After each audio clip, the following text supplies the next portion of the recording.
Hi there! It's Alors Anna, and today's episode is all about leadership. We'll talk about what it means to be a leader even if you don't feel ready. What to do if team doesn't show respect, how to stay strong in difficult moments, and how to create a team where people can learn from mistakes. And the sixth one would be the bonus question. All these questions came from real stories and real people, and I'm very thankful to talk about such honest and important topics. So the first question sounds like, I don't feel like I was made for leadership, however my colleagues think I am. I believe this question is more about, are we able to study how to be a leader, to become a leader, or it is something that we were born with? It's a very common fear, and I believe there is a short answer. It's not about the talent, it's all about the action. Let me tell you a story. Well, the Beatles, everyone knows Beatles. They weren't talented as we think they were. They had 7 years of experience, sitting in bars and like small pubs. They had 1,200 hours of repetitions and tuning between each other to become such a famous, such a talented singers. This is about the experience of 1,000 hours. Experience is a thing there that explains that we all have talents, but the most important is experience, the most important is action, because we are born in families there. You could be taught how to speak properly, how to stay confident, how to negotiate, and so on. However, if you do not develop this knowledge, you can do nothing with it. I mean, anyone who would train daily for it would be more expert in it and will take its piece. It's just the practice, not a magic. So to become perfect in something, you have to train for 10,000 hours. Someone starts then their kids, because it's their parents who are pushing them for it. Someone starts later on, but it's kind of the same. I mean, it's the same way for everyone. The second question is about disrespect. One of your colleagues roll their eyes into ceilings or just showing real disrespect. What can we do? How to respond to it? The first thing is never respond to it. You are not at the same level as this person. If he shows his emotions at work, it tells a lot not about you, it tells a lot about him. He doesn't feel well. He feels insecure. I don't know, he has some problems that he has to handle, and he's just not at the right place, not at the right state of mind. It's never about you. That's the first thing. Be confident and be sure in yourself. So never take it personally. Your job is not to be the therapist. Your job to be sure to make others sure that all the processes go smoothly. So second thing is to talk to him privately. You can take him one-on-one and ask, I have seen your reaction. What made you do so? I mean, why did you react so? What do you think about it? I want to understand. Because you really want to understand, because probably there is a problem and you can fix it, maybe. So the third rule is setting the boundaries. It's okay to disagree, but we are at work. We have to be professional. Your behavior hurts our team. Your behavior hurts our work. Please don't do so. We must respect each other. If it happens again, you have to be clear. If the person doesn't help the team, he doesn't belong to the team, you don't need a person who just ruin everything. Do you know this trend? Say your unpopular opinion and run. Well, I will participate. If you have a person who is negative again and again, you don't need to fix them. You have to remove them from your team. So it's time for a third question. Well, should I build the trust in my team, or it is overrated? Well, it's hard to say. It's hard to say. It really depends where you work. It really depends on mentality. In Russia, people are still not really know the word trust. They feel it as a friendship.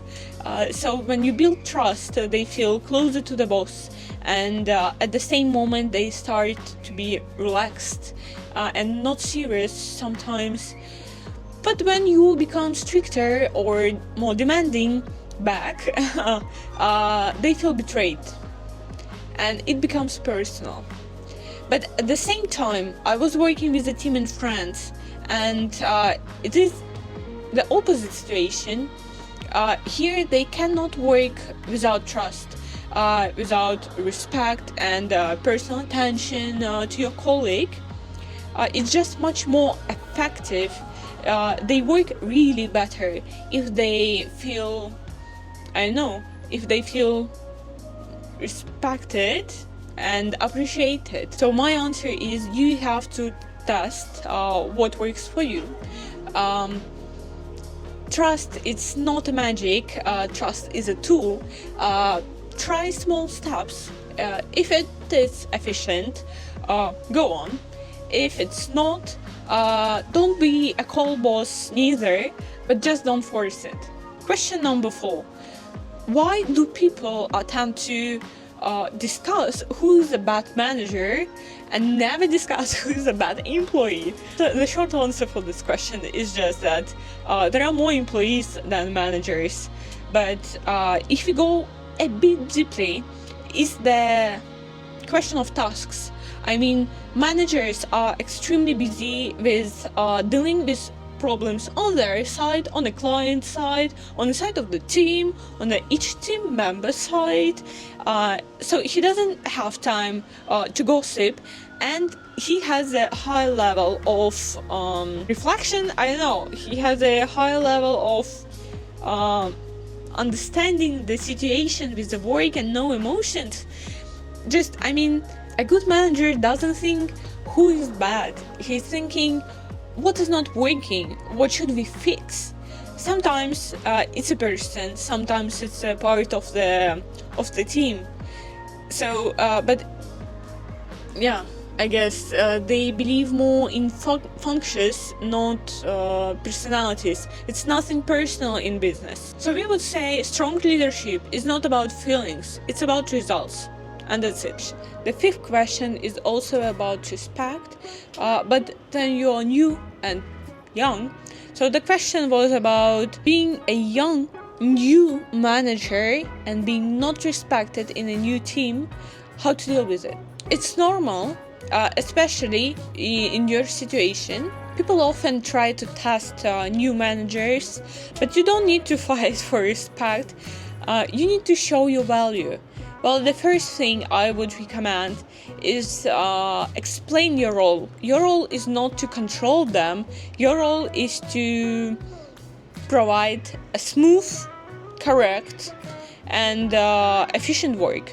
That's it. Then show the team that it needs you, and you have to show it not through the words, but through actions. And I have one life hack, by the way. Use this trick. Ask someone for help from your team. You ask them for help.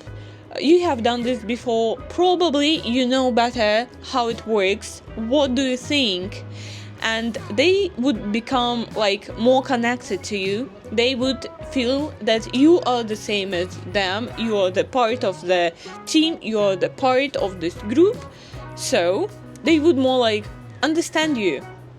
And it's great. This is what we need. It's a first step.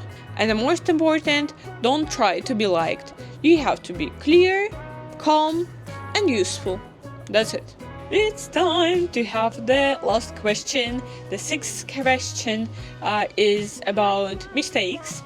How to grow the team that can make mistakes and is able to learn from it. First, understand that mistakes is a part of the way. It's just a step. It's just experience. So don't be harsh. Don't create drama. Don't punish them for it. Real growth happens through mistakes, not by avoiding them. So instead of yelling, sit at the desk with your beloved person, with your beloved colleague, and try to reflect on it. But it is not he who is answering you, oh, I don't know, he has to talk, this is your goal. Like, to him, reflect on his mistakes. There are 3 questions. What went well?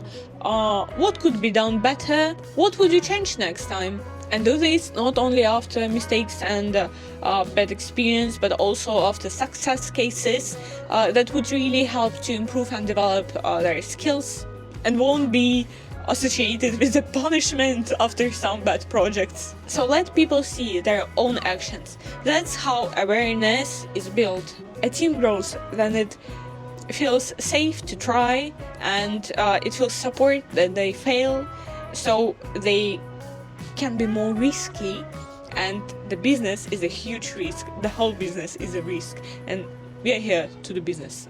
But it starts with you. If you lose control, people will stop trying. So show them mistakes are not the end of the world. It's just the steps. It's a huge experience, I would say. And then people reflect often.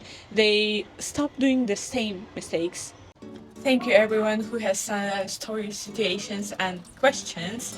I really appreciate our small moments talking about leadership, and I believe it's hard when you're new at a position or you have some doubts to talk about it openly. So if you have any more questions, please ask below. In the description I would link the form, the anonymous form for your questions, or even you can write me an email. I read everything and I reply personally. If you found this video as a useful one, please leave me a like, share it with a person for whom it would be helpful, subscribe if you are still not. I am always here for you. See you soon, and reminder, you don't need to be perfect to lead, you just need to act. Practice. See you. Bye.